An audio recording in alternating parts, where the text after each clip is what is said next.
ನಮಸ್ಕಾರ. ನಾನು ನಿಮ್ಮ ವೆಂಕಟೇಶ್ ಹುಂಡೇಕರ್. ಸುಲಭ ಸಂಸ್ಕೃತ ಸಂಭಾಷಣಂ ಕ್ಲಾಸಿಗೆ ಸ್ವಾಗತಿಸುತ್ತೇನೆ.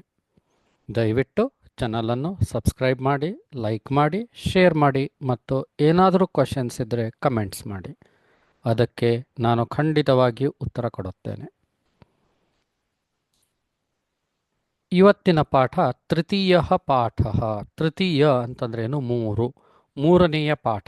ಮೂರನೇ ಪಾಠ ಏನಪ್ಪ ಅಂತಂದರೆ ಏತೌ ತೌ, ಏತೆ ತೇ, ಮತ್ತೆ ಏತೆ ತೇ ಅಂಥೇಳಿ ಬರುತ್ತೆ.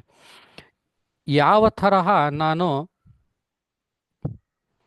ಎರಡನೇ ಪಾಠವನ್ನು 3 ಭಾಗವಾಗಿ ವಿಂಗಡಿಸಿದ್ದೆನೋ ಅದೇ ತರಹ ಈ ಮೂರನೇ ಪಾಠವನ್ನು ಕೂಡ ನಾನು 3 ಭಾಗವಾಗಿ ವಿಂಗಡಿಸ್ತೀನಿ. ಮೊದಲೇ ಭಾಗ ಏತೌ ತೌ ಅಂತ, ಎರಡನೇ ಭಾಗ ಏತೆ ತೇ ಅಂತ, ಮೂರನೇ ಭಾಗ ಮತ್ತೆ ಏತೆ ತೇ ಅಂತ. ಏನ್ರಿ ಎರಡನೇ ಪಾಠಕ್ಕೂ ಮತ್ತು ಮೂರನೇ ಪಾಠಕ್ಕೂ ಏನು ಡಿಫರೆನ್ಸ್ ರೀ ಅಂತ ಕೇಳಿದಾಗ, ಎರಡನೇ ಪಾಠದಲ್ಲಿ ನಾವು ಏಕವಚನದ ರೂಪಗಳನ್ನು ನೋಡಿದ್ವಿ. ದಿಸ್, ದ್ಯಾಟ್ ಅನ್ನೋದನ್ನು ಏಕವಚನದ ರೂಪಗಳನ್ನು ನೋಡಿದ್ವಿ. ಆದರೆ ಸಂಸ್ಕೃತ ಒಂದು ವಿಶಿಷ್ಟವಾದಂತಹ ಭಾಷೆ. ಆ ಕಾರಣ ಇದರಲ್ಲಿ 3 ವಚನಗಳಿರ್ತಾವೆ. ಒಂದು ಏಕವಚನ, ಒಂದು ದ್ವಿವಚನ, ಒಂದು ಬಹುವಚನ. ಈಗ ನಾವು ದ್ವಿವಚನದ ಬಗ್ಗೆ ಕಲಿಯುವಂತಹ ಸಮಯ. ದ್ವಿವಚನ ಏನು ಹೇಳುತ್ತೆ ಅಂತಂದರೆ 2 ಅಂಬೋದನ್ನು ಹೇಳುತ್ತೆ. ಓಕೆ, 2 ವಸ್ತು, 2 ವ್ಯಕ್ತಿ, ಏನೇ ವಸ್ತು, ಸ್ಥಿತಿ, ವ್ಯಕ್ತಿ ಏನೇ ಆದರೂ 2 ವಿಷಯಗಳ ಬಗ್ಗೆ ನಾವು ಹೇಳಬೇಕಾಗಿತ್ತು ಅಂತಂದರೆ ನಾವು ದ್ವಿವಚನ ಅನ್ನೋದನ್ನು ನಾವು ಸಂಸ್ಕೃತದಲ್ಲಿ ಉಪಯೋಗ ಮಾಡ್ತೀವಿ. ಇದು ಒಂದು ವೈಶಿಷ್ಟ್ಯ, ಸಂಸ್ಕೃತ ಭಾಷೆ ಒಂದು ವೈಶಿಷ್ಟ್ಯ ಅಂತೇಳಿ ಹೇಳ್ಬೋದು. ಏತೌ ಮತ್ತು ತೌ ಅನ್ನೋದನ್ನು ನಾವು ಪುಲ್ಲಿಂಗದಲ್ಲಿ ಯೂಸ್ ಮಾಡ್ತೀವಿ. ಏತೆ ಮತ್ತೆ ತೇ ಅನ್ನೋದನ್ನು ಸ್ತ್ರೀಲಿಂಗದಲ್ಲಿ ಉಪಯೋಗ ಮಾಡ್ತೀವಿ. ಮತ್ತೆ ಏತೆ ಮತ್ತೆ ತೇ ಅನ್ನೋದನ್ನು ನಪುಂಸಕಲಿಂಗದಲ್ಲಿ ಉಪಯೋಗ ಮಾಡ್ತೀವಿ. ಈಗ ಪಾಠವನ್ನು ಮುಂದುವರಿಸೋಣ. ಮೊದಲೆದ್ದು ಏತೌ ಕೌ. ನೋಡ್ರಿ, ಅಲ್ಲಿ ಏಷಃ ಕಹ ಅಂತ ಹೇಳಿತ್ತು. This is what is this ಅಂತ ಕೇಳಲಿಕ್ಕೆ ಏಷಃ ಕಹ ಅಂತ ಹೇಳಿತ್ತು. ಅದೇ ನಾವು ದ್ವಿವಚನದಲ್ಲಿ ಏಷಃ ಇದ್ದದ್ದು ಏತೌ ಆಯಿತು, ಕಹ ಇದ್ದದ್ದು ಕೌ ಆಯಿತು. ನೋಡ್ರಿ ಯಾವ ಥರ ಪ್ರಶ್ನೆ ಚೇಂಜ್ ಆಗುತ್ತೆ ಅನ್ನೋದನ್ನು ಸಂಸ್ಕೃತದಲ್ಲಿ ಒಂದು ಸ್ವಲ್ಪ ಸೂಕ್ಷ್ಮವಾಗಿ ಇಲ್ಲಿ ನಾವು ನೋಡಬೇಕಾದಂತಹ ವಿಷಯ. ತೌ ಕೌ. ಹಾಗಂದ್ರೆ ಇಂಗ್ಲೀಷ್ನಲ್ಲಿ ಏನಂತಾರೆ ಇದಕ್ಕೆ? ದೀಸ್ ಅಂಥೇಳಿ ಹೇಳ್ತೀವಿ. ಇಂಗ್ಲೀಷ್ನಲ್ಲಿ ನಮಗೆ ದ್ವಿವಚನ ಮತ್ತು ಬಹುವಚನ ಅಂಥೇಳಿ ಎರಡಿಲ್ಲ, ಸಿಂಗ್ಯುಲರ್ ಪ್ಯೂರಲ್ ಇರೋವಂಥದ್ದು ಎರಡೇ. ಓಕೆನಾ?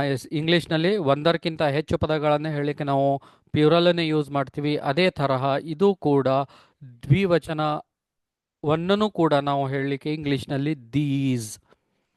ಏತವ್ ಅಂದರೆ ದೀಸ್, ತೌ ಅಂದರೆ ದೋಸ್ ಅಂತ ಹೇಳಿ ನಾವು ಹೇಳಬಹುದು. ನೋಡ್ರಿ ಯಾವ ತರಹ ನಾವು ವಾಕ್ಯಗಳನ್ನು ರಚನೆ ಮಾಡಬಹುದು ಅಂತ.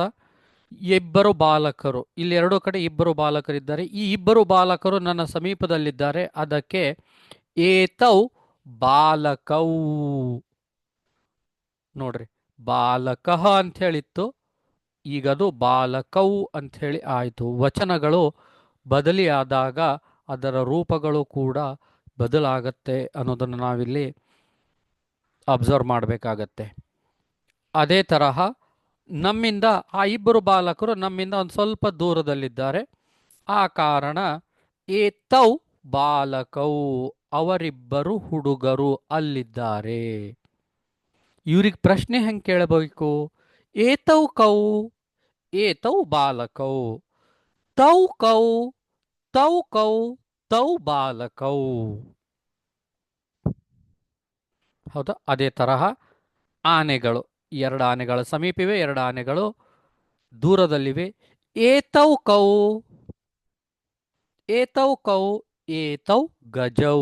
ಗಜಃ ಗಜೌ ಅಕಾರ ಅಂತ ಪುಲ್ಲಿಂಗ ಶಬ್ದ. ತೌ ಕೌ, ತೌ ಗಜೌ, ತೌ ಕೌ, ತೌ ಗಜೌ.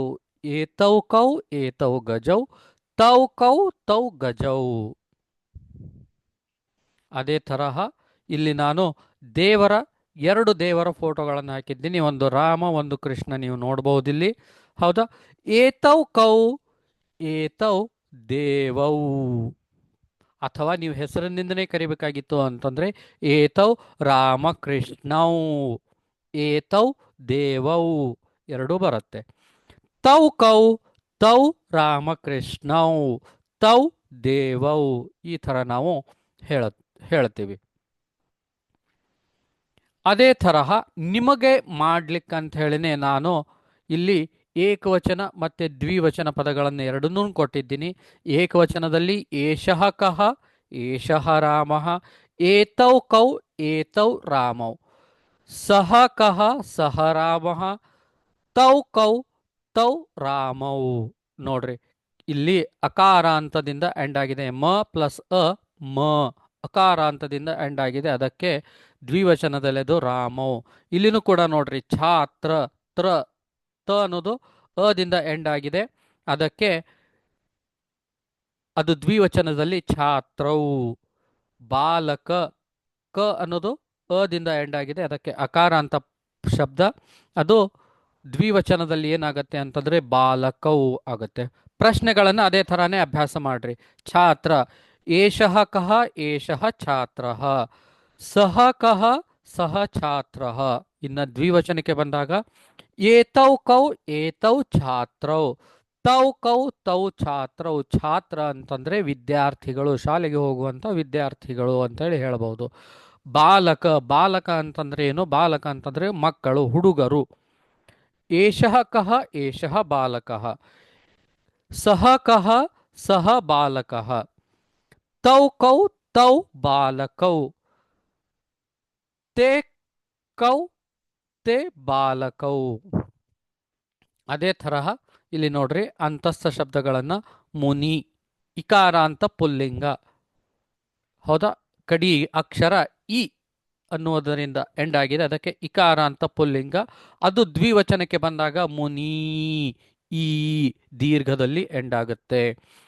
ಹೌದಾ? ಅದೇ ತರಹ ಕವಿ, ಅದೇ ತರಹ ಗಿರಿ. ಇಲ್ಲಿ ಹೆಂಗೆ ನಾವು ರಾಮ ಶಬ್ದಕ್ಕೆ ಮಾಡಿದ್ವೋ ಅದೇ ತರಹ ರಾಮ ಛಾತ್ರ ಬಾಲಕ ಶಬ್ದಕ್ಕೆ ಮಾಡಿದ್ವಿ, ಅದೇ ತರಹ ಮುನಿ ಕವಿ ಗಿರಿ ಮತ್ತೆ ಗುರು ಭಾನು ಊ ದಿಂದ ಎಂಡ್ ಆಗಿದ್ದು ಊದಿಂದನೇ ಎಂಡ್ ಆಗುತ್ತೆ. ಹೌದಾ? ಧಾತೃ ದಾತಾರೌ, ಪಿತೃ ಪಿತರೌ. ಈ ತರಹ ಏನಪ್ಪಾ ಅಂತಂದ್ರೆ ನಮ್ಮ ಕ್ಲಾಸ್ ದ್ವಿವಚನದಲ್ಲಿ ರೂಪಗಳು ಬದಲೇ ಆಗ್ತವೆ. ಇದನ್ನು ನೀವು ಚೆನ್ನಾಗಿ ಅಭ್ಯಾಸ ಮಾಡ್ರಿ. ಈ ಅಭ್ಯಾಸ ಮಾಡಿದ ಮೇಲೆ ನಿಮಗೇನಾದರೂ ಡೌಟ್ಸ್ ಇತ್ತು ಅಂದರೆ ದಯವಿಟ್ಟು hundekar.venkatesh@gmail.comಗೆ ಆದರೂ ನಿಮ್ಮ ಪ್ರಶ್ನೆಯನ್ನು ಹಾಕಿರಿ, ಅಥವಾ 9036038733ಗಾದ್ರೂ ಕೂಡ ನೀವು ವಾಟ್ಸಪ್ ಮುಖಾಂತರ ಕಳಿಸುವುದರ ಮುಖಾಂತರನೂ ಕೂಡ ನೀವು ನನಗೆ ಪ್ರಶ್ನೆಯನ್ನು ಹಾಕಬಹುದು.